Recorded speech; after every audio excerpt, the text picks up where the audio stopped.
Hai Tribuners, berjumpa kembali bersama saya, Apviatio Konibili, dan Tribuners. Nih tebak-tebakan dulu di awal. Saat ini saya sudah bersama dengan Menteri Energi dan Sumber Daya Mineral periode 2014 sampai 2016, dan juga nih kemarin di Pilpres 2024 aktif banget nih kita ngelihatnya karena beliau juga merupakan co-captain dari tim nasional Anies Muhaimin. Benar banget kalau Tribuners mendebaknya adalah Bapak Sudirman Said. Halo, selamat sore Pak. Halo Via. Kabar sehat Pak? Alhamdulillah. Halo Tribuner, sehat-sehat semua ya. Pak Dirman, terima kasih waktunya udah mampir-mampir ke studio Tribun News. Hari ini pas banget nih lagi hujan ya Pak ya, cuaca di luar. Terima kasih ya Pak waktunya ya Pak ya. Terima kasih, sama-sama. Oke, apa kabar Pak setelah kemarin Pilpres selesai, ini kita udah mau Pilkada juga, kesibukan apa aja Pak Dirman? Boleh dibagikan Pak kepada Tribuners Pak? Alhamdulillah saya sehat-sehat, dan sekarang ya ya kan kita ini backgroundnya aktivis, jadi tidak pernah berhenti berpikir, berkegiatan, mengurus banyak hal. Setelah Pilpres sebenarnya saya lagi siap-siap balik ke kampus, pengen kembali mengajar, tapi banyak kegiatan-kegiatan yang berkaitan sama pengembangan kepemimpinan kita terus jalankan. Kemarin di HN baru saja menyelesaikan pembukaan angkatan kelima Tri-Sector Leadership Bootcamp. Jadi teman-teman seluruh Indonesia dikumpulkan, ada 35 orang dari sektor swasta, sektor pemerintah, sama social movement. Kita menyiapkan mereka-mereka untuk menjadi future leader. Oke, baik. Berarti kondisi kesehatan juga saat ini aman ya Pak, karena cuaca kita ini lagi panasnya pol gitu Pak kalau di Jakarta. Alhamdulillah, ya Pak? alhamdulillah. Katanya sehat pada usianya.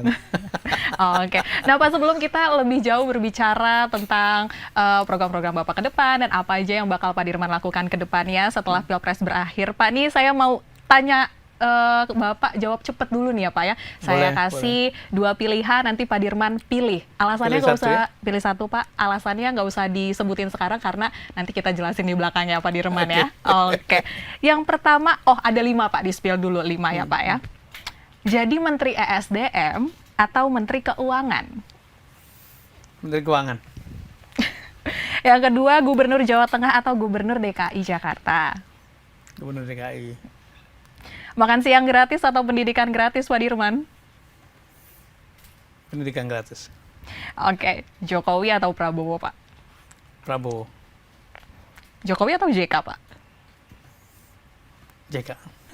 Oke, jadi ini bakal sulit-sulit dari ini. Pak Dirman pasti bakal maju Pak Pilgub DKI Jakarta Pak, karena tadi Bapak milih DKI Jakarta nih Pak. Oh, walaupun sekarang udah nggak DKI lagi ya Pak ya? DKJ ya? Iya, DKJ. Kalau pasti nggak maju tidak itu kan tergantung partai politik, karena saya kira semua orang kecuali Pak Ridwan Kamil ya, belum ada satupun nama yang memperoleh tiket secara resmi dari partai-partai, kecuali Kang Emil sama satu yang sudah mendaftar lewat jalur independen. Siapa namanya? Dharma ya. Iya. Yang lain punya kesempatan yang sama, tergantung nanti keputusan partai politik. Jadi kalau saya dianggap memenuhi syarat, kemudian diberikan kepercayaan oleh partai-partai dan dicalonkan, insya Allah kita tunaikan kepercayaan itu. Gitu.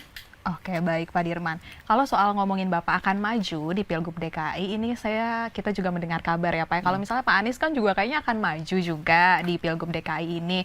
Dan Bapak kan sebagai bestie gitu sama Pak Anies ya Pak, selalu bersamaan gitu dulu berdua. Nah ini gimana Pak? Maksudnya pecah kongsi, akan jalan sendiri-sendiri, teman dan teman bersaing, walaupun memang banyak terjadi ya Pak ya sekarang ini ya Pak ya? Di PDIP banyak nama-nama yang dimunculkan juga kan. Antar mereka juga teman baik gitu. Ya. Di Partai Golkar misalnya ada 3 nama yang dimunculkan. Ada Kang Ridwan Kamil, ada Mas Arwin, ada juga Pak Zaki. Jadi menurut saya itu bukan hal yang perlu jadi pertanyaan, karena semuanya punya kans, apalagi kami kan bukan orang partai, jadi bebas-bebas saja. Jadi kembali pada tadi mengenai maju tidaknya tergantung pada keputusan partai politik. Hubungan kami baik-baik aja, nggak ada masalah, karena kita sejak lama sekali bersahabat, saling support dalam berjuang, dan menghadapi ini kan sebetulnya seperti public call ya. Saya sering mengulang-ulang bahwa berpolitik itu bukan agenda pribadi. Jadi saya mempertimbangkan atau memutuskan untuk maju atau tidak itu bukan karena saya kepingin sesuatu, tapi karena kawan-kawan, karena partai-partai memberikan kesempatan. Jadi di antara partai mengatakan, coba Pak Dirman dipertimbangkan kalau Anda berminat. Beberapa partai malah mengatakan, dulu kan kami pernah usung Anda di Jawa Tengah. Apakah mau kembali ke Jawa Tengah atau mempertimbangkan daerah lain. Jadi wajar saja kalau kemudian saya menempuh jalan ini sebagai panggilan publik gitu. Oke, emang partai-partai yang udah mendekati untuk maju di Pilgub DKI siapa aja Pak Dirman? Saya tidak bisa mengatakan spesifik ya, tapi saya bisa melukiskan begini. Pada waktu Pilpres ini kan saya membantu Pak Anies, Pak Muhaimin dan berinteraksi dengan 3 partai.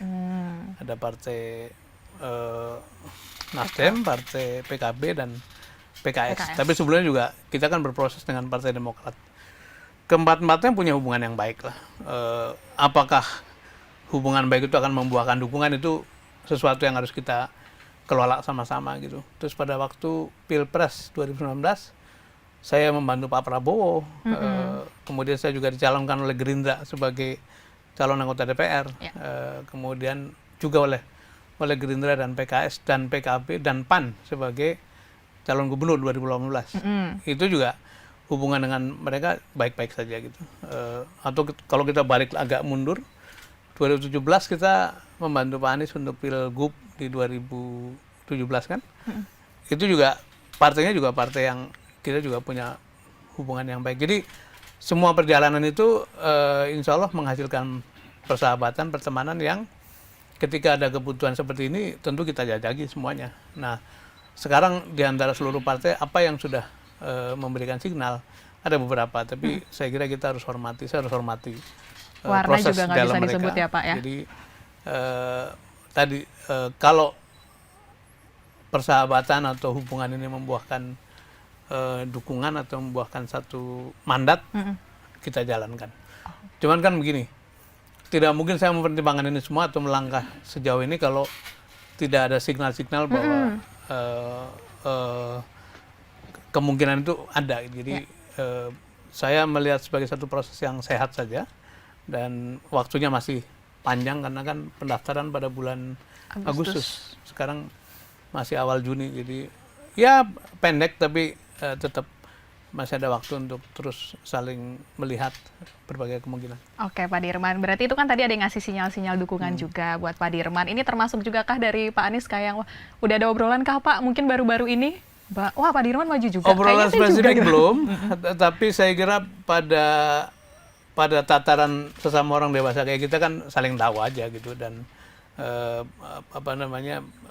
kembali saya kira Pak Anies juga melihat ini sebagai satu proses yang ini proses publik. Jadi saya kira beliau tidak ambil ini sebagai satu tadi personal matters atau dianggap ada gangguan hubungan antar pribadi, enggak lah. Menurut saya sih enggak. Pak Dirman, mengapa Jakarta menjadi spesial? Bapak akan maju di Jakarta, walaupun Bapak tahu ya Pak ya, ini bukan daerah ibu kota lagi nantinya, karena akan pindah ke IKN Pak. Iya, tadi menjawab pertanyaan pertama ya, Jakarta atau Jawa Tengah. Saya juga ditanya kenapa enggak memikirkan kembali ke Jawa Tengah. Saya ya dengan guyon saya mengatakan kan sudah pernah mencoba di Jawa Tengah, dan menurut saya Jawa Tengah itu biarkan diurus orang yang punya basis politik kuat di sana lah. Itu satu. Nah, Jakarta mengapa menjadi tantangan menarik, karena menurut Undang-Undang Nomor 2 Tahun 2024 Jakarta akan mengalami perubahan besar dari yang semula ibu kota negara. Nanti kalau PP atau Perpresnya keluar akan menjadi kota yang bukan lagi ibu kota, tapi punya status yang luar biasa tuh. Jadi pusat ekonomi, pusat bisnis, pusat jasa, pusat kebudayaan. Dan jangan lupa bahwa pada tahun 2045 setelah 100 tahun merdeka, 70% warga kita akan tinggal di kota. Karena itu kalau Jakarta bisa didorong menjadi role model, menjadi satu pattern bagaimana kota dibangun, saya kira akan baik. Nah, apa yang mau dikerjakan? Pertama saya ingin menyampaikan 2 prinsip dulu untuk bisa mengerjakan kota Jakarta dengan baik. nomor satu, karena perubahan besar itu akan memerlukan konsentrasi penuh, ya. Maka sebaiknya pemimpin ke depan, mau siapapun itu, sebaiknya pemimpin yang bisa fokus mengurus Jakarta dan tidak meletakkannya sebagai semacam stepping stone ya, untuk pancatan agenda politik berikutnya. Mengapa begitu? Karena memang tantangannya begitu besar, harus ditangani dengan fokus. Yang kedua, karena transisi dari ibu kota menjadi kota yang bukan lagi ibu kota adalah memerlukan penjabaran, koordinasi penuh dengan pemerintah pusat. Ada 15 kewenangan khusus yang diberikan kepada kota Jakarta nanti.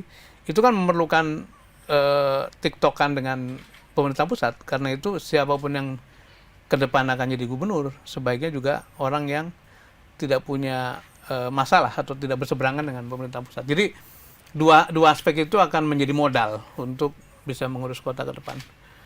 Nah, kalau saya ditanya apa yang akan dilakukan, saya kira banyak sekali tantangannya.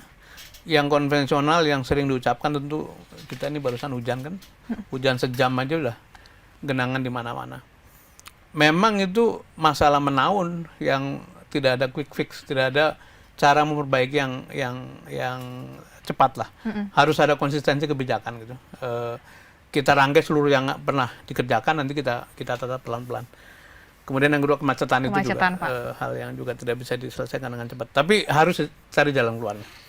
Yang lain-lain yang menurut saya paling menarik perhatian atau paling menyentuh saya adalah soal kesenjangan. Jakarta ini adalah tempatnya manusia-manusia paling kaya, perusahaan-perusahaan paling besar. Orang-orang paling hebat ada di Jakarta. Tapi juga rakyat paling menderita ada di sini. Saya sering jalan ke kampung-kampung kumuh begitu ya, ke tempat-tempat yang air jadi susah. Ada mungkin orang-orang di sekitar kita ini mendapatkan air dengan gampang, tapi di Warakas, di Tambora, di Kebon Melati, tempat-tempat yang kumuh itu tergantung pada air pikulan yang harganya 8 kali lipat daripada air keran. Itu sesuatu yang juga menantang. Tapi bagaimana menata kampung kumuh itu juga merupakan hal yang bisa kita jadikan sebagai, saya sebut sebagai game changer, sebagai pendobrak yang bisa tidak saja menggulirkan kegiatan ekonomi, tapi juga lapangan kerja, kemudian tentu saja menghasilkan perkampungan yang lebih sehat. Saya bayangkan misalnya kampung-kampung kumuh yang sangat padat begitu ya, kalau kita ajak bersama-sama dengan warga untuk kita naikkan bukan lagi satu lantai, kemudian menyisakan ruangan hijau, tempat untuk ibadah, tempat untuk hajatan, tempat untuk bermain bagi anak-anak, saya kira itu akan menjadi lingkungan yang lebih sehat, dan itu kembali memerlukan konsentrasi penuh dan fokus pada tantangan-tantangan tadi. Kualitas udara Pak juga menjadi perhatian kah? Karena Bapak juga pernah Menteri SDM juga ya Pak ya, membahas mengenai kualitas udara Pak. Itu menata kampung, menata transportasi, menata energi, bauran energi itu bagian dari yang ujungnya adalah kualitas udara yang lebih baik. Dan dulu kan kita pernah mendapat satu angka polusi yang paling tinggi, salah satu kota besar paling tinggi, dan betul bahwa sumber polusi datang dari kiri kanan. Tapi kan namanya udara kan nggak punya KTP kan, nggak bisa di stop bahwa karena kamu datangnya dari Batang atau dari Cirebon maka nggak boleh bergeser itu. Nah itu memerlukan koordinasi dengan kiri kanan. Nah disinilah barangkali konsep aglomerasi yang dituangkan dalam undang-undang itu menjadi penting. Nah, mengapa saya berpikir untuk menawarkan diri ke Jakarta? Karena rasanya saya punya pengalaman bagaimana menata Aceh ketika selesai tsunami. Itu juga stakeholders manajemennya luar biasa kompleks. Kita bekerja sama dengan 728 atau 82 lembaga internasional pada awal-awal. Itu sesuatu yang sangat dinamis, dan tapi akhirnya memberikan solusi. Nah, kita juga Jakarta akan begitu. Jadi ada aspek manajemen stakeholders, ada aspek koordinasi dengan pemerintah pusat, ada aspek kolaborasi dengan 3 pilar, bisnis, pemerintah, dan juga masyarakat sipil gitu. Nah ini hal-hal ini menjadi tantangan yang menurut saya cukup besar untuk ditangani. Oke, Pak Dirman, kemarin tuh kita sempat baca-baca juga sebenarnya Bapak kan akan maju secara independen gitu ya Pak ya di Pilgub DKI, tapi sampai akhir tanggal Bapak tidak mendaftar, hanya satu, dan akhirnya kayak sekarang pasti akan merapat ke partai. Ini akhirnya keputusannya seperti apa Pak? Jadi sebetulnya saya waktu itu belum memutuskan mau menjajaki atau tidak, tapi sejumlah teman datang mengatakan, Pak boleh nggak kita cek ke KPU apakah kita bisa memenuhi syarat-syarat sebagai calon independen. Saya katakan ya silakan, tapi tentu saya nggak bisa aktif. Itu inisiatif teman-teman. Saya hormati kawan-kawan itu. Dan dijajaki, mereka sudah mengumpulkan hampir 400.000 KTP. Tapi kan begitu masuk, ditanya, waktunya tinggal beberapa hari. Iya. Jadi tidak mungkin itu dipenuhin kan. Jadi ya sudah kalau begitu. Tapi kemudian teman-teman mengatakan, kalau independen tidak memungkinkan, mengapa tidak mendengar aspirasi partai, dan itu akhirnya ya yang paling tersedia sekarang ya meneruskan usaha atau ikhtiar melalui jalur partai. Nah tadi kembali, saya kebetulan bukan orang partai politik, bukan orang dalam, jadi sepenuhnya diserahkan pada para pimpinan partai nanti. Oke, Pak Dirman, dan berikutnya nih mengikuti jawab cepat kita tadi ya Pak ya. Itu kan tadi Bapak kayaknya memilih untuk menjadi Menteri Keuangan. Dan kemudian Pak, kita sangkut pautin lagi sama Pilgub, sebenarnya jadi menteri itu kan lebih enak gitu ya Pak, fokus dalam satu bidang dibandingin kalau misalnya jadi gubernur. Berarti salah sangka pertanyaannya. Gubernur tuh kayak banyak gitu suruh diurusin memilih Pak. Antara fungsi keuangan sama fungsi SDM. Saya memilih keuangan karena pertama fungsi SDM saya sudah mengalami ya, dan sangat sektoral, sangat teknikal, sangat sempit begitu. Kepentingan sektoralnya juga banyak Pak? Betul. Nah sementara keuangan itu lebih general. Jadi kalau saya diminta berpendapat mana yang impact-nya lebih luas, barangkali saya pilih yang tadi Menteri Keuangan kan, tapi tidak ditafsirkan bahwa saya memilih jadi menteri. Kenapa? Karena kan banyak orang nanya nih, bagaimana kalau diundang oleh Pak Prabowo menjadi menteri gitu ya. Pertama, itu nggak boleh berandai-andai. Tapi yang kedua adalah saya sejak lama punya pandangan, ini kan pemilu itu kan kompetisi. Nah kompetisi itu yang menang yang memerintah, yang kalah yang menjadi penyeimbang gitu. Jadi kita percaya bahwa di kalangan Koalisi Indonesia Maju itu banyak juga kader-kader bangsa yang mumpuni, karena itu beri kesempatan mereka untuk mengisi pemerintahan, mengisi kabinet itu. Nah bagaimana dengan yang kalah atau orang-orang yang tidak terlibat langsung? Kan ngurusin negara ini banyak sekali bidangnya gitu. Jadi bisa saja mengisi bidang-bidang lain lah. KPK sekarang lagi dibuka, PPK juga nanti terbuka. Sekarang kepala daerah sedang terbuka. Nah itu karena itu saya tidak berpikir untuk teman-teman yang dulu di koalisi perubahan ya, itu saya termasuk yang dalam lingkaran itu, jadi tidak dalam kapasitas atau tidak dalam posisi untuk menyediakan diri menjadi bagian dari kabinet lah. Oke, itu secara etika begitu. Ya baik Pak Dirman, dan pas banget tadi Bapak milih Pak Prabowo ya Pak ya? Oh iya. Emang apakah juga udah gitu mulai kan? Ada obrolan Pak, karena kayaknya udah mulai membahas mengenai kabinet nih Pak Prabowo sama Gibran Pak? Penjelasannya begini, saya disuruh milih Pak Jokowi atau Pak Prabowo. Kenapa milih Pak Prabowo? Karena Pak Prabowo yang akan memerintah ke depan kan. Kan kita harus lihat ke depan. Jadi Pak Prabowo akan memimpin pemerintahan, dan saya sering mengatakan bahwa sejak 22 April ketika MK memutuskan bahwa pemenangnya Pak Prabowo, sudah kita hormati keputusan itu. Mari kita bersiap dan mari kita memberi satu harapan pada Pak Prabowo bahwa beliau akan menata-nata hal-hal yang memang selama ini menjadi konsep kita. Dan saya menyampaikan pesan lewat berbagai channel, termasuk lewat channel publik, nulis berkali-kali. Tugas Pak Prabowo sangat berat ya. Dan saya kira yang masih ditata bukan hanya pemerintahan, tapi pengelolaan negara keseluruhan. Tentu saja yang paling prioritas nyusun tim, nyusun kabinet, nata pasukannya di pemerintah. Tapi habis itu di hadapan beliau akan muncul tantangan-tantangan tadi. KPK mau diapakan sebagai lembaga auxiliary. Kemudian BPK sebagai lembaga tinggi negara yang sangat disayangkan belakangan ini di BPK pun muncul kasus-kasus yang harusnya berlawanan dengan apa yang mereka lakukan gitu. Artinya korupsi segala macam.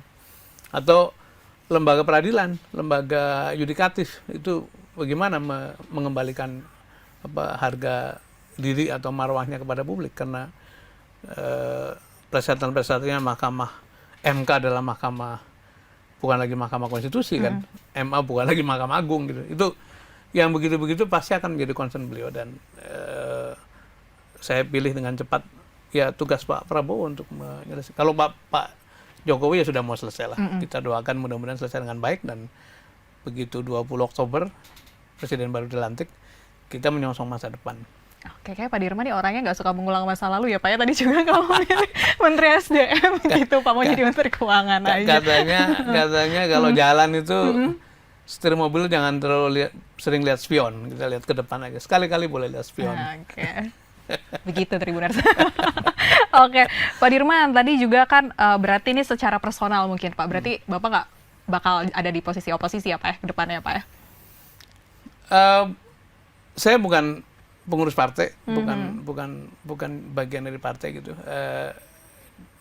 Sebagai warga negara, bila saya tidak di dalam struktur pemerintahan apapun, tugas kita untuk terus menyampaikan pikiran, masukan, mungkin sekali-kali mengkritik juga sebagai cara dari memberikan masukan. Dan saya mengamini anjurannya Bung Hatta yang disampaikan di Hari Alumni UI pertama, tanggal 11 Juni tahun 1957.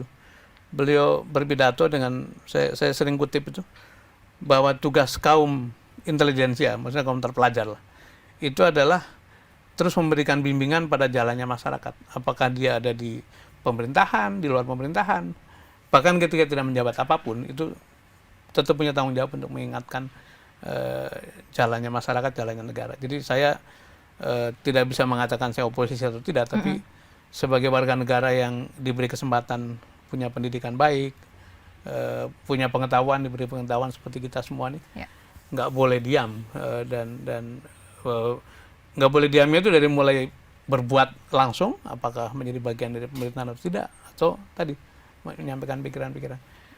Dan saya juga tidak pernah berhenti mengajar kan, dan mengajar itu bagian dari menyebarluaskan pikiran juga gitu. Oke baik Pak, berarti udah ada masukan-masukan juga Pak ke Pak Prabowo di masa-masa ini Pak yang diberikan Pak Dirman? Langsung atau tidak langsung ya, kebetulan sejumlah orang yang ada dalam tim internalnya Pak Prabowo juga masih menjalin hubungannya. Teman-teman sekarang lagi nyusun konsep, nyusun tim itu ngobrol juga, dan saya tidak bisa klaim bahwa saya menyampaikan masukan, tapi obrolan itu insya Allah sih bagian dari proses juga yang bisa kita harapkan. Ya minimal apa-apa yang kita tahu di luar kita sampaikan ke teman-teman yang sekarang sedang sibuk untuk menyusun barangkali. Oke, baik. Pak Dirman, nah ini mungkin kita kembali lagi ke rencana Bapak untuk maju ke Pilgub DKI, Pak. Mungkin tadi programnya Bapak banyak, fokus ke pendidikan dan sebagainya macam. Ya mungkin ada program sendiri Pak yang udah terbayang sama Bapak kalau sebelumnya kita punya ada DP 0%, sebelumnya lagi kita punya ada Kartu Jakarta Pintar. Nah ini Pak Dirman mungkin udah ada yang terbayang satu program gitu Pak? Jadi tidak ada institusi yang begitu pimpinannya ganti itu seperti off semua yang lama kemudian semuanya baru, enggak. Setiap pemerintahan apapun di level manapun, apakah saya jadi menteri dulu, apakah pernah jadi dirut di BUMN, selalu melihat yang baik-baik yang lalu itu kita teruskan gitu. Nanti yang perlu diperbaiki kita perbaiki. Nah sekarang Jakarta bagaimana? Kan kita juga pernah punya gubernur, sekarang ada PJ Pak Heru ya. Ada Pak Anies mengerjakan banyak hal, banyak sekali yang bagus. Sebelum Pak Anies Pak Suki pasti ada yang bagus juga. Terus sampai ke Bang Yos, Pak Foke dan sebagainya. Itu kita jajarin kemarin tuh sama teman-teman, apa yang baik-baik itu. Ya udah yang baik kita teruskan. Nah kalau mau menyamarkan yang baru, saya tadi menawarkan satu konsep penataan kampung sebagai jalan bagi peremajaan kota gitu. Karena itu cakupannya akan luas sekali. Luas sekali Pak. di sana juga tentu termasuk penataan transportasi publik, karena akan baik kalau kampung-kampung itu juga ketika membangun didekatkan dengan tempat-tempat transit. Kan sekarang ada konsep namanya TOD, Transit Oriented Development. Kalau kampung-kampung itu didekatkan dengan wilayah-wilayah yang dekat stasiun kereta, stasiun MRT, LRT atau bus, itu akan menghemat mereka untuk tidak harus menggunakan kendaraan pribadi. Ada Tapi juga tadi, juga sekarang, Pak. secara ada Jaklingko juga. Saya pernah jadi komisaris utama di Transjakarta kan, jadi ikut terlibat juga dalam penataan itu. Nah, secara tadi disinggung soal mutu udara. Kalau semakin sedikit kendaraan pribadi yang digunakan, itu juga kualitas udara akan makin bagus. Plus soal-soal penghematan. Jadi data menunjukkan setiap tahun kita kehilangan atau kerugian 65 triliun. Karena macet, karena BBM yang boros, karena waktu yang dibuang di jalanan gitu. Nah, kalau tadi proses penataan kampung atau modernisasi kota itu dikaitkan dengan itu semua, saya kira akan baik. Tentu ini perlu dirinci dan kembali kita perlu mendengar sebetulnya visinya pemerintah pusat ke depan akan seperti apa setelah Jakarta tidak lagi jadi ibu kota. Tapi saya akan fokus pada itu sebagai payung. Nah, yang lain-lain yang subsidi transportasi silakan jalan, kita teruskan. KJP Plus, Kartu Jakarta Pintar Plus kita jalankan. Kan jejaknya Pak Anies juga masih banyak yang bagus-bagus di taman-taman kota, di tim juga bagus. Jadi nanti pada waktunya kita akan detailkan bagaimana melakukan peremajaan kota itu. Ya, baik Pak Dirman. Udah mempersiapkan juga Pak untuk menarik pemilih muda, Pak? Karena kita udah belajar juga dari Pilpres nih, pemilih muda nih kayaknya emang harus banget disentuh gitu, Pak. Harus ada something new gitu, Pak. Tentu itu tantangan besar bagi saya karena usia saya tidak lagi muda ya. Tapi siapa tahu nanti kita mendapatkan pasangan yang lebih muda kan? Wakil maksudnya, bukan pasangan hidup. Wakil yang lebih muda, kemudian mereka lebih paham. Tapi juga sebetulnya kita punya 3 lapis masyarakatnya kalau kita sederhanakan.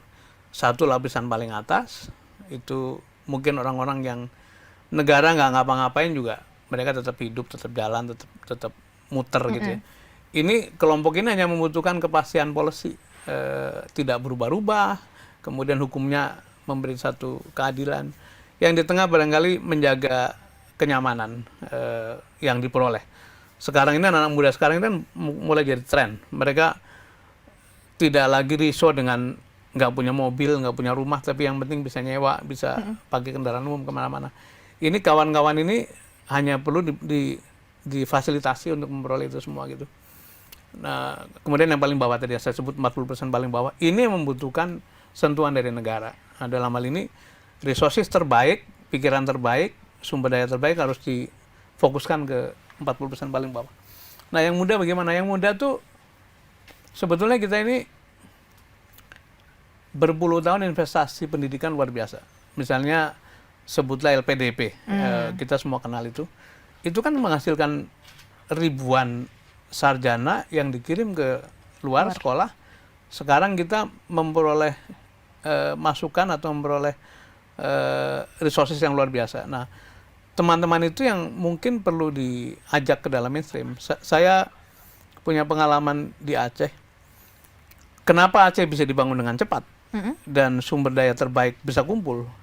Karena leadershipnya, kepemimpinannya kredibel. Orang seperti Pak Kuntoro almarhum itu sangat dipercaya publik, sehingga begitu beliau menyampaikan sesuatu, orang ikut berlomba-lomba. Saya ikut terlibat. Nah, menurut saya Jakarta akan bisa begitu. Kalau kita hadirkan satu credible leadership, pemimpin yang terpercaya, anak-anak muda itu akan juga acung tangan untuk partisipasi. Nah, dari mereka akan muncul gagasan-gagasan segar gitu, yang mungkin tidak bisa kita duga-duga. Dan itu pernah dikerjakan Pak Anies juga ketika mengumpulkan anak muda, ternyata banyak sekali ide segar. Jadi anak muda perlu dilibatkan karena kita dengan begitu kita tahu apa yang mereka butuhkan dan kita bisa sampaikan program yang sesuai dengan kebutuhan mereka. Oke. Berarti udah nyiapin gimmick juga ya Pak nanti Pak? Nanti kita belajar dari ahlinya lah. Soalnya masih berhubungan ya Pak ya? Oke, kalau gitu Pak Dirman, ini mungkin terakhir Pak. Iya. Ini sih agak serem sih Bu nih, kayak tiba-tiba kepikiran Pak, tadi Bapak udah bilang kalau misalnya nanti berpasangan sama yang lebih muda. Tapi kan politik kan dinamis ya Pak ya. Ini tiba-tiba keputusannya akhirnya Pak Dirman jadinya cawagup gimana Pak? Tergantung cagupnya siapa. Tergantung cagupnya siapa gitu Cagupnya Pak? siapa. Karena saya sama sekali tidak mencari posisi gitu ya. Yang akan saya berikan itu kan pikiran, ide, gagasan, pengalaman barangkali untuk ikut menata Jakarta. Jadi mau akhirnya jadinya cagup, jadinya cawagup itu buat saya bukan soal. Dan saya punya filosofi sejak dulu yang namanya leadership itu bukan soal posisi, tapi soal peran, soal perilaku.